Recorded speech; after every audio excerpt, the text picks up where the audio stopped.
Hello everyone. तो कैसे हैं आप लोग। मैं आशा करता हूं कि आप अपनी पढ़ाई अपना स्वास्थ्य अच्छे से ख्याल रख रहे होंगे। तो जैसा कि हम लोग यहाँ पे करंट इलेक्ट्रिसिटी चैप्टर स्टार्ट किए थे, जिसमें हम लोग पहला लेक्चर दूसरा लेक्चर हो चुका था, है ना। और इसमें हम लोग समझे थे कि करंट के बारे में पहला क्लास जो था वो केवल करंट से रिलेटेड चीज़ें थी, जिसमें हम बताए थे कि कैसे करंट को यूज़ किया जाता है ना। करंट के बिना क्या क्या चीज़ें होती है, मतलब ये सारी चीज़ें हम लोग देख चुके थे। ठीक है, सेकेंड क्लास में हम लोग ईएमएफ देखे थे कि ईएमएफ कैसे जनरेट होता है। आज की क्लास में हम लोग देखेंगे कि जो एक तरह से पोटेंशियल डिफरेंस जो हम लोग ये पिछले चैप्टर में पढ़ रहे थे, जैसे कि इलेक्ट्रोस्टैटिक्स में। तो इलेक्ट्रोस्टैटिक्स में दो पार्ट था, आप लोग को पता होगा कि एक क्या था, इलेक्ट्रिक फील्ड और इलेक्ट्रिक चार्ज, और दूसरा था पार्ट हम लोग का इलेक्ट्रिक पोटेंशियल और कैपेसिटर। तो इलेक्ट्रिक पोटेंशियल में जो हम लोग पोटेंशियल डिफरेंस वहाँ पे देख रहे थे, है ना, उसी का एक पार्ट है हम लोग का क्या, ईएमएफ, जो कि हम लोग के तीसरा चैप्टर में आने की करंट इलेक्ट्रिसिटी में यूज़ करेंगे। चलिए, तो यहाँ पे हम लोग दोनों का डिफरेंस समझते हैं पहले कि पोटेंशियल डिफरेंस और ईएमएफ में क्या डिफरेंस है। ठीक है, इसके बाद हम लोग क्लास को कंटिन्यू करेंगे। चलिए, तो शुरू करते हैं। जैसे कि आप लोग को यहाँ पे हम बताए थे कि करंट इलेक्ट्रिसिटी ना, करंट इलेक्ट्रिसिटी के बारे में हम बात कर चुके थे। यहाँ पे आपका करंट इलेक्ट्रिसिटी, ठीक है, करंट इलेक्ट्रिसिटी। तो करंट मतलब यहाँ पे समझे थे कि करंट का डेफिनेशन क्या होता है आपका, है ना, चार्ज अपॉन टाइम होता है। तो ये सब चीज़ें छोटी छोटी चीज़ें जो है वो भूलना नहीं है। ठीक है, कि करंट को हम लोग आई से डिनोट करते हैं और करंट का जो वैल्यू होता है वो क्या होता है, चार्ज अपॉन टाइम होता है, चार्ज अपॉन टाइम होता है। ठीक है, करंट इज इक्वल टू क्या होता है, चार्ज अपॉन टाइम होता है। तो एक फार्मूला ये हम लोग यहाँ पे वहाँ पे पढ़ चुके, ये पिछले क्लास में पढ़ चुके थे। ठीक है, और दूसरा था एक ईएमएफ का, सेकेंड हम लोग का क्या था, ईएमएफ। तो ईएमएफ को इस तरह से डिनोट करते हैं एप्सिलॉन से, है ना। और ईएमएफ का मतलब होता है work done upon charge.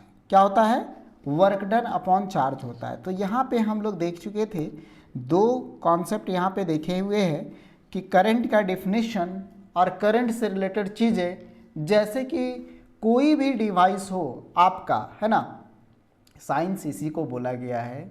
Science मतलब क्या है यहाँ पे, मशीन, जो मशीन, हाँ, फिजिक्स मतलब क्या है, मशीन। जो मशीन के बारे में बात करें वही क्या होता है, फिजिक्स होता है। ठीक है, तो यहाँ पे हम लोग ऐसे हम पिछले क्लास में बताए थे, जब क्लास शुरू कर रहे थे, कि हम लोग यहाँ पे फिजिक्स को दो तरह से देख सकते हैं, दो पार्ट में बांट सकते हैं। एक होता है माइक्रो फिजिक्स और एक होता है मिक्रो फिजिक्स। तो मिक्रो फिजिक्स क्या है कि जो बड़े बड़े मशीनों के बारे में हम लोग जानकारी लेते हैं, है ना, जैसे हमारा हो गया जनरेटर, हो गया ट्रांसफार्मर, हो गया, है ना। तो वो सब, ये डायनेमो हो गया, ये सब चीज़ें जो है वो बड़े बड़े मशीनों के बारे में, उसको हम लोग मैक्रो फिजिक्स कहते हैं। और माइक्रो हम लोग कहते हैं किसको, जो छोटे छोटे इलेक्ट्रॉनिक्स के बारे में पढ़ते हैं उसको हम लोग माइक्रो कहते हैं। जैसे रेसिस्टेंस हो गया, करंट हो गया, है ना, कैपेसिटर हो गया, फिर इंडक्टेंस हो गया, ये सारे ट्रांजिस्टर हो गया, ये सारी छोटी छोटी चीज़ों को जो हम लोग पढ़ते हैं वो हम लोग का क्या है, माइक्रो फिजिक्स, जो कि क्लास 12th में है। ठीक है, तो क्लास 11th में हम लोग का मैक्रो फिजिक्स था, क्लास 12th में हम लोग का क्या है, माइक्रो फिजिक्स है। और माइक्रो फिजिक्स में हम लोग दो पार्ट में डिवाइड किए हैं। पहले पार्ट हम लोग का क्या है, इलेक्ट्रॉनिक्स चीज़ों से रिलेटेड है, जो एनसीईआरटी का जो पहला बुक है, पार्ट 1 जो बुक है वो आपका क्या है, इलेक्ट्रॉनिक्स से रिलेटेड है। ठीक है, और जो पार्ट 2 है वो आपका लाइट से रिलेटेड है। हाँ, लेकिन इलेक्ट्रॉन यहाँ पे आपका सब में आएगा। पहला चैप्टर में देखें तो चार्ज के रूप में आया था इलेक्ट्रॉन, जैसे पॉजिटिव चार्ज और नेगेटिव चार्ज। और जैसे ही हम लोग दूसरा चैप्टर में घुसे हैं यहाँ पे करंट इलेक्ट्रिसिटी में, तो यहाँ पे क्या है कि वही इलेक्ट्रॉन हम लोग का यहाँ पे, मतलब ये चार्ज जो है वो इलेक्ट्रॉन के फॉर्म में आ गया, है ना। और इसी को हम लोग जाएंगे यदि पार्ट 2 फिजिक्स में, यानी कि पार्ट 2 बुक में, तो वहाँ पे क्या आएगा, फोटोन नाम से जानेंगे इलेक्ट्रॉन को। ठीक है, तो जैसा जैसा जगह है वैसा वैसा उसका नाम चेंज हुआ है, बाकी काम सब सेम करता है। ठीक है, चलिए, तो यहाँ पे इतना जानकारी आपको होना चाहिए यदि आप लोग फिजिक्स यहाँ पे शुरू किए हैं तो। ठीक है, तो करंट का फॉर्मूला हो गया आपका, ईएमएफ का फॉर्मूला हो गया, वर्क डन अपॉन चार्ज होता है। अब हम लोग यहाँ पे देखते हैं कि ये जो हम लोग का है वो एक तरह से पोटेंशियल डिफरेंस है, एक तरह से क्या है यहाँ पे पोटेंशियल डिफरेंस है, क्योंकि हम लोग यहाँ पे एक और चीज़ लिखे थे कि EMF is equal to F N D divided by, F N D क्या है, वर्क डन है, तो वर्क डन अपॉन चार्ज होगा यहाँ पे। और यदि हम लोग फोर्स का वैल्यू देखते हैं यहाँ पे, फोर्स का वैल्यू है ना, तो फोर्स का वैल्यू होता है electric charge into electric field, Q into electric field, और यहाँ पे डी है तो डी हम लोग कर दिए डिवाइडेड बाई चार्ज हो गया, और इसको हम लोग कैंसिल आउट कर सकते हैं। ईडी हमारा हो गया यहाँ पे electric field into distance, electric field into distance, और इलेक्ट्रिक फील्ड इंटू डिस्टेंस क्या होता है, पोटेंशियल डिफरेंस होता है। क्या होता है यहाँ पे, पोटेंशियल डिफरेंस होता है। तो यहाँ पे हम लोग इस तरीके से कह सकते हैं कि जो हमारा ईएमएफ है वो पोटेंशियल डिफरेंस के बराबर होगा। ठीक है, चलिए तो इसी चीज़ को हम लोग यहाँ पे बात करने वाले हैं, डिफरेंस बिटवीन इलेक्ट्रोमोटिव फोर्स, इसको कहते हैं ईएमएफ को, इलेक्ट्रोमोटिव फोर्स ये ईएमएफ है, और ये हमारा क्या है, पोटेंशियल डिफरेंस है,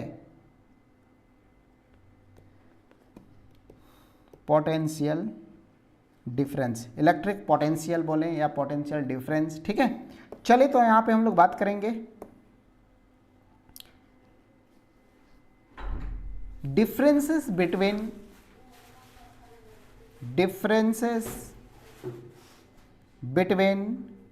इलेक्ट्रोमोटिव फोर्स यानी कि EMF एंड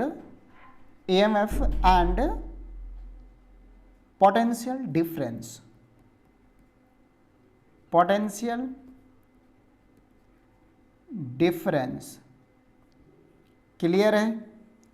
चलिए, जब तक आपको पता नहीं चलेगा कि जैसे पोटेंशियल डिफरेंस, तो पोटेंशियल डिफरेंस भी पढ़ेंगे इसमें और ईएमएफ भी पढ़ेंगे। ठीक है, तो ईएमएफ का हम लोग डेफिनेशन पिछले क्लास में जान चुके थे, जो एक कंप्लीट सर्किट में कंप्लीट ये चक्कर लगाएगा है ना, कंप्लीट साइकिल जो रहेगा उसको हम लोग क्या कहते हैं, ईएमएफ कहते हैं, वन कंप्लीट। ठीक है, चलिए तो यहाँ पे हम लोग ईएमएफ और पोटेंशियल डिफरेंस का कुछ टेबल जैसा बना लेते हैं ना। चलिए यहाँ पे हम लोग ईएमएफ और इधर potential difference,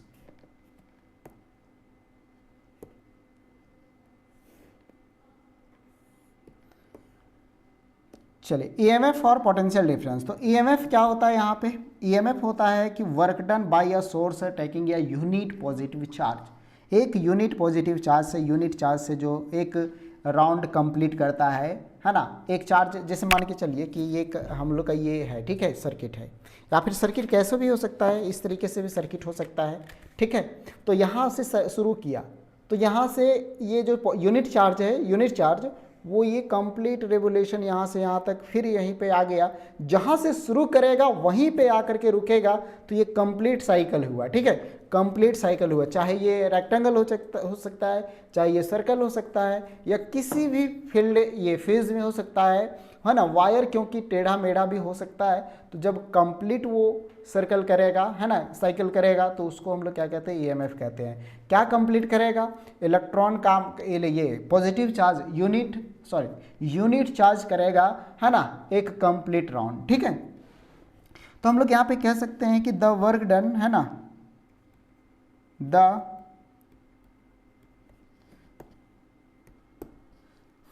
the work done by a source of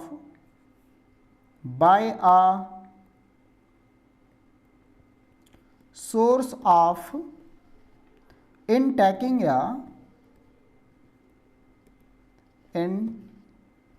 a unit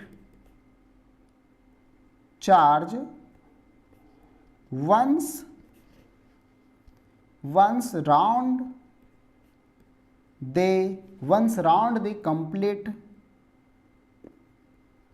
complete circuit.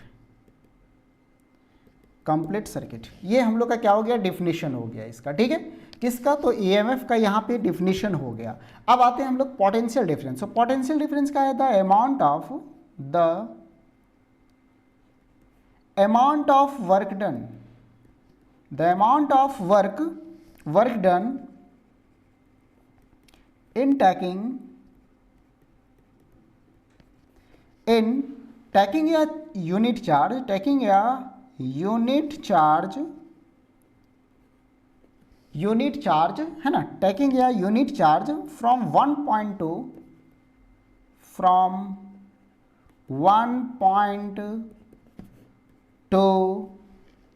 a circuit to another, a circuit to another। ठीक है, चलिए देखिए यहाँ पे सिंपल सा यहाँ पे क्या कह रहा है कि पोटेंशियल जो ईएमएफ होगा वो एक कंप्लीट राउंड कंप्लीट करेगा, एक कंप्लीट साइकिल राउंड करेगा। ठीक है ना। जैसे यहाँ पे देख सकते हैं कि एक बार वंस राउंड कंप्लीट सर्किल, एक बार वो कंप्लीट सर्किट करेगा तो उसको हम लोग ईएमएफ कहेंगे। लेकिन यहाँ पे कह रहा है कि एक पॉइंट से, है ना, फ्रॉम या वन पॉइंट, है ना, टू अनदर पॉइंट, एक पॉइंट से दूसरे पॉइंट के बीच जो डिफरेंस, ये पोटेंशियल डिफरेंस होगा, ये पोटेंशियल होगा, उसी को हम लोग यहाँ पे पोटेंशियल डिफरेंस ऐसे मान के चलना है जैसे पोटेंशियल डिफरेंस हो रहा है ना। तो अंतर कैसे निकालेंगे, तो final position minus initial position, उसका डिफरेंस हो गया। तो ऐसे याद रखना है कि पोटेंशियल डिफरेंस क्या होता है, दो पॉइंट होगा, एक इनिशियल पॉइंट और एक फाइनल पॉइंट होगा। ठीक है, तो यहाँ पे हम लोग कह सकते हैं कि पोटेंशियल डिफरेंस, तो ये दोनों डिफिनेशन हो गया शुरू में हम लोग का। चलिए आगे आते हैं हम लोग। हाँ, यहाँ तक क्लियर है। दूसरा यहाँ पे हो गया कि it is equal to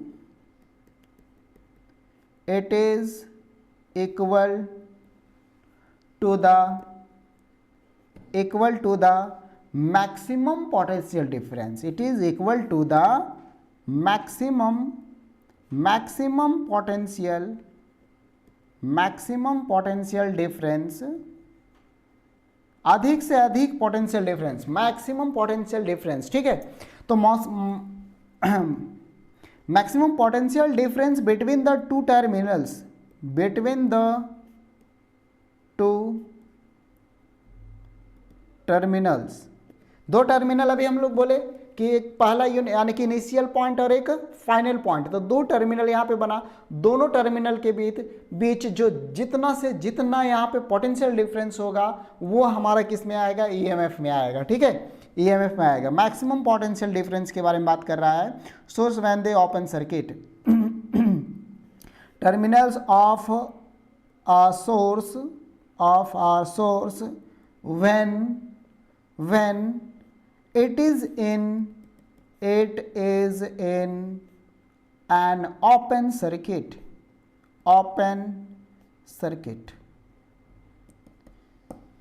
चलिए क्लियर है। इसमें हम लोग दूसरा पॉइंट देखेंगे तो पोटेंशियल डिफरेंस में exist between any two point, है ना, एक क्लोज सर्किट। तो इसमें रहेगा कि इसमें क्लोज सर्किट में रहेगा। ठीक है, तो पोटेंशियल डिफरेंस में exist between any two points of a closed circuit,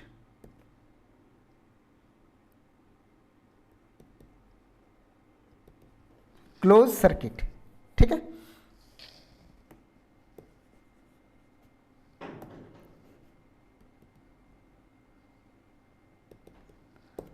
चलिए देखिए यहाँ पे दूसरा पॉइंट क्या कह रहा है यहाँ पे कि जो हमारा इक्वल होगा, है ना, क्या इक्वल होगा, तो ईएमएफ इक्वल होगा, it is equal to.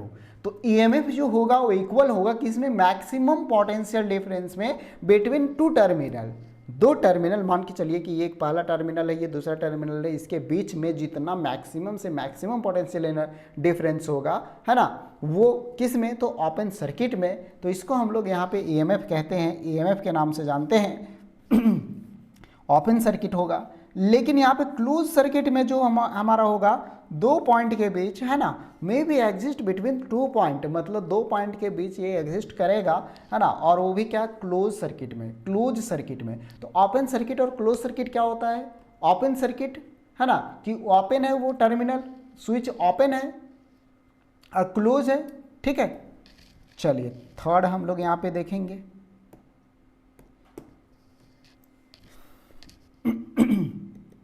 It exist even when the circuit is not closed, when the circuit is not closed, not closed यहाँ पे लिखा है, इसको हम लोग ओपन सर्किट भी लिख सकते हैं, ओपन सर्किट भी लिख सकते हैं, ठीक है, ओपन सर्किट। चलिए इसमें तीसरा पॉइंट हम लोग देखेंगे तो only the circuit is closed, इसमें जो रहेगा इट एग्जिस्ट, है ना, it exist when only when the circuit is closed, when the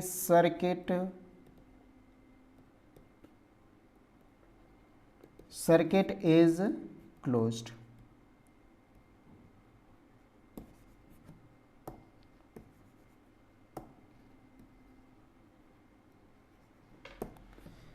simple सा आसान भाषा में हम समझ सकते हैं कि जो इसमें एग्जिस्ट जो करेगा वो ओपन सर्किट रहेगा और इसमें क्या रहेगा, क्लोज सर्किट रहेगा। इसमें जो रहेगा वो क्या रहेगा, क्लोज सर्किट, जो कि हम लोग दूसरा पॉइंट में भी यहाँ पे देख चुके हैं, ठीक है।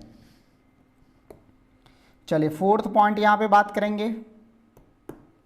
फोर्थ पॉइंट में क्या करेगा कि it has non electrostatic origin, it has non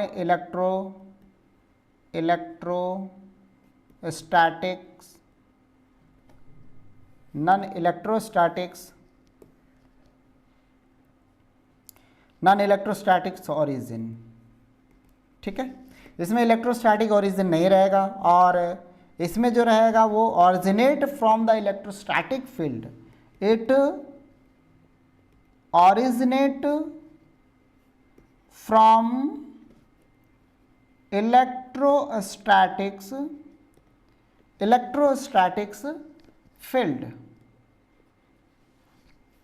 setup by the charge है ना, two terminals of the source, मतलब दो टर्मिनल के बारे में बात ही कर रहे हैं यहाँ पे कि पोटेंशियल डिफरेंस कहाँ होगा, दो टर्मिनल में होगा, तो बार बार लिखने की ज़रूरत यहाँ पे नहीं है, हम लोग ऐसे समझ सकते हैं यहाँ पे, ठीक है। पांचवा पॉइंट हम लोग यहाँ पे कह सकते हैं कि जब हमारा ईएमएफ अप्लाइड होगा, है ना, it is caused when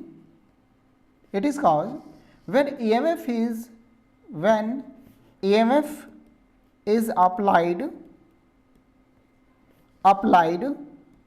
in a circuit,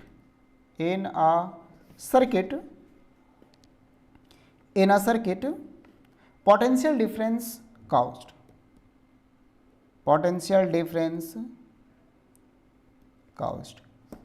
ठीक है।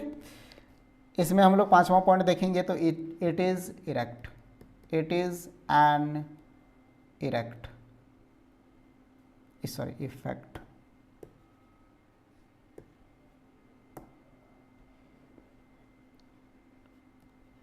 It is an effect.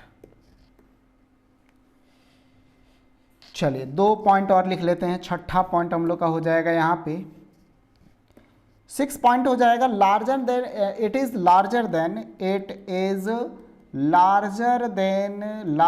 Then potential difference. Potential difference से क्या रहेगा, ये लार्ज रहेगा, larger than potential difference.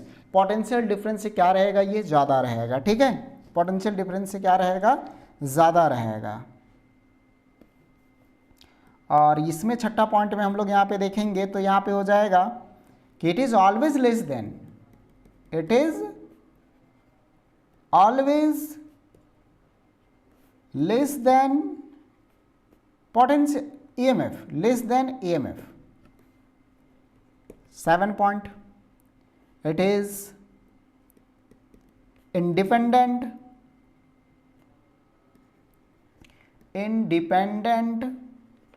it is independent of the external resistance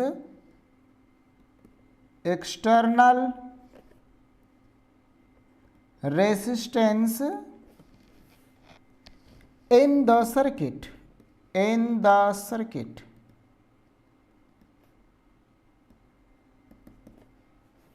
और ये इसमें रहेगा it is always less than EMF, it is always less than EMF. Clear है? चलिए एक बार सारे पॉइंट को देख लेते हैं क्योंकि ये इंपॉर्टेंट है। 5 पॉइंट 6 पॉइंट भी लिखिएगा तो चलेगा यहाँ पे, ठीक है ना। किसके बारे में हम लोग देख रहे थे? तो difference between EMF and potential difference. तो ईएमएफ और पोटेंशियल डिफरेंस में यहाँ पे डिफरेंस देख रहे थे कि दोनों के बीच के अंतर क्या है ना, डिफरेंस क्या है। तो ईएमएफ यहाँ पे देखें तो ईएमएफ क्या बोल रहा है कि जो चार्ज होगा, यूनिट चार्ज जो होगा वो एक कंप्लीट राउंड है ना, कंप्लीट राउंड सर्किट में करेगा तो उसको ईएमएफ है हम लोग कहेंगे यहाँ पे। लेकिन यहाँ पे पोटेंशियल डिफरेंस को किसको कहेंगे? जो दो टर्मिनल, पहला टर्मिनल दूसरा टर्मिनल, दो पॉइंट के बीच, दो टर्मिनल के बीच का जो पोटेंशियल होगा उसको हम लोग पोटेंशियल डिफरेंस कहते हैं, ठीक है।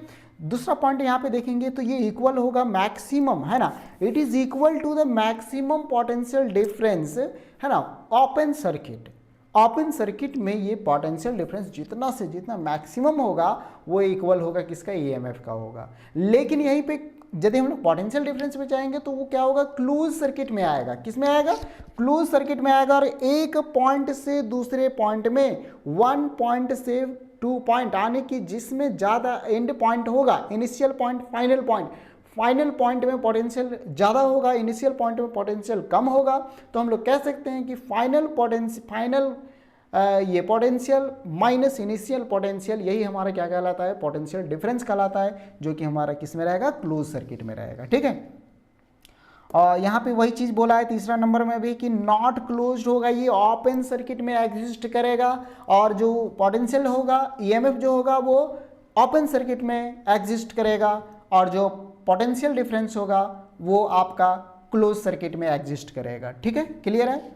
चलिए फोर्थ पॉइंट क्या कह रहा है कि नॉन इलेक्ट्रोस्टैटिक ऑरिजिन, मतलब ये इलेक्ट्रोस्टैटिक से इसका लेना देना कुछ नहीं है ईएमएफ का, ये ओरिजिनेट नहीं होता है वहाँ से। लेकिन जो पोटेंशियल डिफरेंस है वो ओरिजिनेट होता है कहाँ से? इलेक्ट्रोस्टैटिक फोर्स से। और इलेक्ट्रोस्टैटिक हम लोग पहले पढ़ चुके हैं कि इलेक्ट्रोस्टैटिक ये से, जैसे मान के चलिए कि हम लोग पोटेंशियल पढ़ रहे थे, इलेक्ट्रोस्टैटिक पोटेंशियल। तो पोटेंशियल निकालते कैसे थे? पोटेंशियल होता क्या है? पोटेंशियल एक तरह का एनर्जी है। और एनर्जी कहाँ से आएगा? तो एनर्जी हम लोग पढ़े थे पहले, फोर्स, एक फोर्स होता है इलेक्ट्रोस्टैटिक फोर्स जिसको कुलम्स फोर्स कहते हैं। और उससे एक हम लोग इलेक्ट्रिक फील्ड देखे थे, इलेक्ट्रिक फील्ड। और इलेक्ट्रिक फील्ड से हम लोग एक पोटेंशियल निकाले थे। तो वही चीज़ आता है कि इलेक्ट्रोस्टैटिक फील्ड यहाँ पे क्या करता है? एग्जिस्ट करता है, और उसी से हम लोग यहाँ पे पोटेंशियल निकालते हैं। क्लियर है? चलिए पांचवा क्या कह रहा है कि अप्लाइड, जब हम लोग अप्लाइड करेंगे ईएमएफ, है ना, तो यहाँ पे पोटेंशियल डिफरेंस क्या हो जाएगा? कॉज्ड हो जाएगा, है ना, सर्किट में, और ये इफेक्ट होगा, इट इज़ एन इफेक्ट। छठा बोल रहा है कि लार्जर देन पोटेंशियल डिफरेंस, जो ईएमएफ होगा वो बड़ा होगा, ईएमएफ जो होगा वो क्या होगा? बड़ा होगा। यहाँ पे हम लोग ऐसे कह सकते हैं कि EMF is larger than potential difference. Clear? और यहाँ पे EMF is always less than potential difference. तो बस इस तरीके से याद रखा जा सकता है इसमें। सातवां पॉइंट क्या कह रहा है कि इट इज़ इंडिपेंडेंट, यह किसी के ऊपर डिपेंड नहीं है। कौन? ईएमएफ, है ना।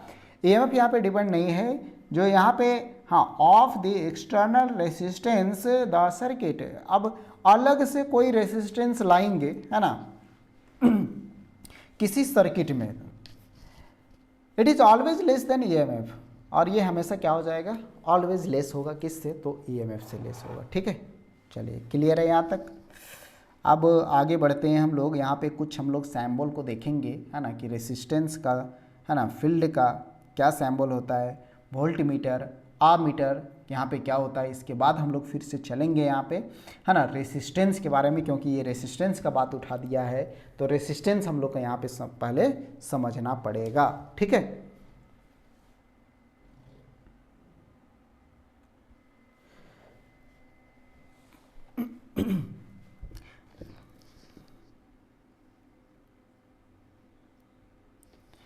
चलिए अब रेसिस्टेंस के बारे में थोड़ा सा हम लोग डिस्कस करते हैं। जैसे आपको ओम्स लॉ के बारे में पढ़ाए थे कि ओम्स लॉ क्या होता है, बस उसी को यूज़ करने वाले हैं यहाँ पे। ओम्स लॉ, ओम्स लॉ क्या होता है? ओम्स लॉ में हम लोग यहाँ पे पढ़े थे, है ना, क्या पढ़े थे 10th क्लास में, याद करिए, ठीक है। कि जो हमारा पोटेंशियल डिफरेंस होता है वो डायरेक्टली प्रोपोर्शनल होता है किसका? करंट का। जो पोटेंशियल डिफरेंस होता है वो डायरेक्टली प्रोपोर्शनल होता है किसका? करंट का।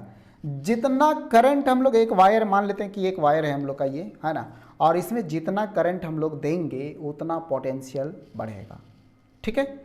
या फिर पोटेंशियल बढ़ाना चाहते हैं कि जितना पोटेंशियल है बढ़ रहा है किसकी वजह से? तो करंट की वजह से बढ़ रहा है। तो करंट हम लोग जितना देंगे उतना ही एनर्जी मिलते जाएगा ना। तो यहाँ पे वही चीज़ ये कर रहा है कि वोल्टेज जो हम लोग वोल्ट से मापते हैं ना, वोल्ट से मेजर करते हैं किसी भी चीज़ में कि जितना करंट देंगे उतना वो वोल्टेज एक्वायर करेगा। तो यहाँ पे वही चीज़ है कि करंट जैसे जैसे बढ़ाएंगे यहाँ पे, है ना, वोल्टेज भी हमारा क्या होगा? बढ़ेगा। तो ये तो आप जानते हैं कि वोल्टेज बराबर क्या होता है यहाँ पे, ये potential difference is directly proportional to current. और इसी प्रोपोर्शनलिटी को यदि जैसे हम लोग हटाते हैं तो यहाँ पे एक रेसिस्टेंस आता है जिसको हम लोग R से डिनोट करते हैं। एक कांस्टेंट होता है जिसको हम लोग R से यहाँ पे डिनोट करते हैं, और यही हमारा R जो है वो क्या कहलाता है? रेसिस्टेंस कहलाता है। क्या कहलाता है यहाँ पे? रेसिस्टेंस कहलाता है। रेजिस्टेंस बोलो, रेसिस्टेंस बोलो, ठीक है, हाँ, रेजिस्टेंस कहलाता है, ठीक है। क्या है ये कांस्टेंट? तो ओम्स कांस्टेंट ही कहते हैं इसको। क्या कहते हैं? ओम्स कांस्टेंट, कांस्टेंट, ठीक है। अब ये R के बारे में हम लोग यूज़ करने वाले हैं। जैसे हम लोग यहाँ पे देखिए, पिछले चैप्टर में हम लोग क्या बात किए थे? पिछले चैप्टर में बात किए थे कि कैपेसिटर के बारे में, ठीक है। और अभी हम लोग बात करेंगे रेसिस्टेंस के बारे में। जैसा जैसा कैपेसिटर में हम लोग देखे थे, कैपेसिटर क्या करता है? चार्ज को स्टोर करने का काम करता है, चार्ज को एक्वायर करने का काम करता है। लेकिन रेसिस्टेंस क्या करेगा यहाँ पे? रेसिस्टेंस उसको रोकने का काम करेगा। कंडक्टर में कैपेसिटेंस बोलता है कि जाओ, चार्ज आसानी से, जिसे मान के चलते हैं कि ये हमारा कंडक्टर है, तो कैपेसिटर क्या कहेगा? कैपेसिटर इसमें जोड़ेंगे तो बोलेगा जाओ आराम से पास हो जाओ इलेक्ट्रॉन, ठीक है, चार्ज। लेकिन रेसिस्टेंस क्या करेगा? रोकेगा, रोकने का काम करेगा। रुको, तुम मत जाओ, है ना, ऐसे करके। चलिए, कहने का मतलब आसान भाषा में समझें तो जो कैपेसिटर पढ़े हम लोग, वो करंट का कंडक्टिविटी होता है, और यहाँ पे रेसिस्टेंस पढ़ रहे हैं वो रेसिस्टिविटी होता है। मतलब वो रोकने का काम करता है करंट को। जैसे मान के चलिए हर चीज़ में रेसिस्टेंस लगा हुआ है। आप जो जिस फ़ोन से देख रहे हैं, है ना, वीडियो, उसमें भी रेसिस्टेंस लगा हुआ है, तब आपका मोबाइल चार्ज हो रहा है, ठीक है। चार्जर में लगा हुआ होता है। हम आप लोग को बोले थे कि एक टूटा फूटा चार्जर कहीं से भी ले लीजिए, ख़राब चार्जर, उसको तोड़ दीजिए, उससे सारा एक एक पार्ट निकाल लीजिए उससे, ठीक है, और अपने पास रखिए उसको। हाँ, प्रैक्टिकली एकदम देखना है उसको। तो यहाँ से क्या होता है कि रेसिस्टेंस, जैसे मान के चलिए कि आप ऐसे सोचिए कि हम तो ये जो रोड होता है हम लोग का गली से, है ना, पोल होता है, वो पोल से हम लोग डायरेक्ट करंट को घर में लाते हैं, ठीक है, अपने घर में, हाउस में, जो भी हो, फ्लैट में। तो क्या होता है कि हम लोग एक मीटर लगाते हैं, है ना, मीटर लगाते हैं और मीटर में जोड़ते हैं, डायरेक्ट जोड़ते हैं, कनेक्ट करते हैं। और एक हम लोग का अभी आ गया है एमसीबी, है ना, एमसीबी हम लोग जोड़ते हैं, क्योंकि जैसे ही ज़्यादा करंट होगा एमसीबी अपने गिर जाएगा, है ना, यानी कि घर के सारे एप्लियंस को बचा देगा, घर के सारे एप्लियंस को आपको बचा देगा, है ना। टीवी हो गया, लैपटॉप हो गया, मोबाइल फ़ोन हो गया, कुछ भी हो गया, आपका वो उड़ेगा नहीं, है ना, ख़राब नहीं होगा, है ना। एमसीबी इंडिकेट कर देता है, वो करंट को डिस्कनेक्ट कर देता है। तो इसीलिए यहाँ पे बोला गया है कि जो भी हमारा अप्लायंस है, मान लेते हैं कि चलिए अप्लायंस में हम लोग करंट दे दिए, डायरेक्ट जोड़ दिए, तो कोई भी चीज़ ऐसे उड़ाए हैं, मैं से मान लो कि करंट में जोड़ दिए, ब्लास्ट हो गया, है ना, उड़ गया, तो वो क्या उड़ता है, कैपेसिटर उड़ता है, रेसिस्टेंस उड़ता है। सबसे पहले रेसिस्टेंस खराब होता है। क्यों खराब होता है रेसिस्टेंस? क्योंकि जितना करंट हम दे रहे थे वो रोक नहीं पाया करंट को, और करंट को आगे बढ़ा दिया। बोला कि हमको पहले रोक के दिखाओ। करंट ज़्यादा स्पीड में था, है ना, करंट मजबूत, ये स्ट्रांग था, ताकतवर था, रेसिस्टेंस को उड़ाते हुए अंदर घुस गया, है ना। और रेसिस्टेंस सारे अप्लायंस को बचा भी सकता है यदि रेसिस्टेंस खराब होता है तो। ठीक है, मान के चलिए कि रेसिस्टेंस खराब हो गया, अपने आप को कुर्बान कर दिया, तो और अदर अप्लायंस को बचा लेगा, जैसे कैपेसिटर हो गया, इंडक्टेंस हो गया, है ना, वो सारी चीज़ को बचा लेगा। इसलिए देखिए, अच्छा ये एक चीज़ छोड़िए, हर चीज़। अब सबसे पहले बात यहाँ पे देखिए, बहुत सारा करंट हम लोग का रहता है, आता है घर में, और मोबाइल के चार्जर में पहले आता था लाल कलर, ये रेड कलर का बल्ब जो इंडिकेट करता है, एलईडी बल्ब। कितनों करंट हम दे दें वो एलईडी बल्ब जलते रहेगा, है ना, वो ब्लास्ट नहीं होगा। और उसको निकाल करके यदि हम लोग सॉकेट में डालेंगे तो वो ब्लास्ट हो जाएगा, क्योंकि उसको रेसिस्टेंस बचा के रखा है ना। तो रेसिस्टेंस का बहुत बड़ा यूज़ होने वाला है। अभी हम लोग जैसे कैपेसिटर का यूज़ किए वैसे रेसिस्टेंस का यूज़ करेंगे। ठीक है, तो चलिए हम लोग नेक्स्ट क्लास में बात करेंगे हम लोग रेसिस्टेंस के बारे में, क्योंकि एक नए जोश के साथ, नए उमंग के साथ हम लोग मिलेंगे और रेसिस्टेंस को अच्छे तरीके से, अच्छे ढंग से हम लोग करेंगे। ठीक है, चलिए तो मिलते हैं अगले क्लास में। अभी के लिए इतना ही।